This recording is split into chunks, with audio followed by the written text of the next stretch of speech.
De ce mercredi 8 au vendredi 10 avril 2026, Kinshasa abrite la conférence nationale sur les infrastructures en République démocratique du Congo. Placée sous le thème Infrastructures durables et innovantes vers un système moderne et compétitif pour les ITP en RDC, cette conférence qui réunit près de 500 acteurs de premier plan du monde des travaux publics a été ouverte personnellement par le président de la République, Félix Antoine Tshisekedi Tshilombo. Pour réussir ce pari, l'implication de toutes les parties prenantes est indispensable. J'en appelle au secteur privé, national comme international, pour qu'il s'engage davantage dans le financement, la réalisation,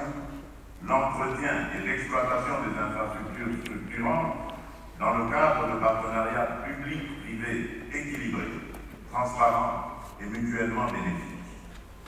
J'en appelle à nos partenaires techniques et financiers pour qu'ils continuent d'accompagner la République démocratique du Congo dans une logique de transformation systémique, de transfert de compétences et de renforcement institutionnel. L'objectif affiché par l'organisation est de positionner le ministère des ITP comme l'architecte stratégique du secteur en assurant le pilotage, la coordination et la régulation des ouvrages à mettre en œuvre, a dit l'honorable John Bonzalunda, ministre des Infrastructures et Travaux publics. Notre volonté est que cette conférence ne soit pas un forum de plus, mais un moment fondateur, assorti des résultats concrets et immédiatement opérationnels. C'est pourquoi nous avons fixé un certain nombre de livrables attendus à l'issue de nos travaux. En premier lieu, l'élaboration d'une feuille de route opérationnelle 2026-2030 pour les secteurs des infrastructures et travaux publics,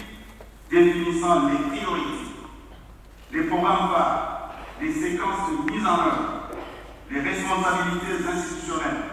les sources de financement envisagées et les jalons de suivi.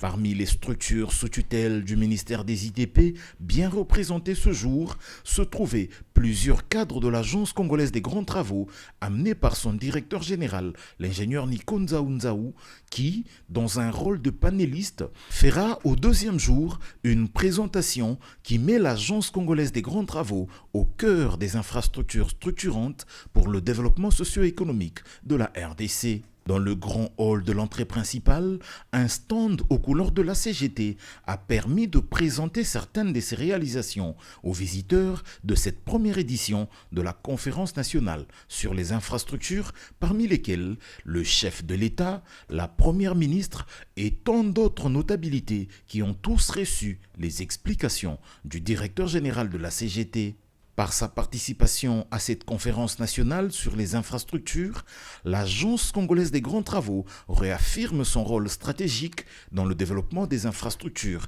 en République démocratique du Congo, tout en mettant en avant l'expertise locale et la diversité des talents qui composent ses équipes. Il faut noter que la conférence vise également de faire la promotion de l'innovation technologique, renforcer l'attractivité des investissements, notamment à travers des partenariats publics-privés et ainsi consolider les capacités humaines du secteur.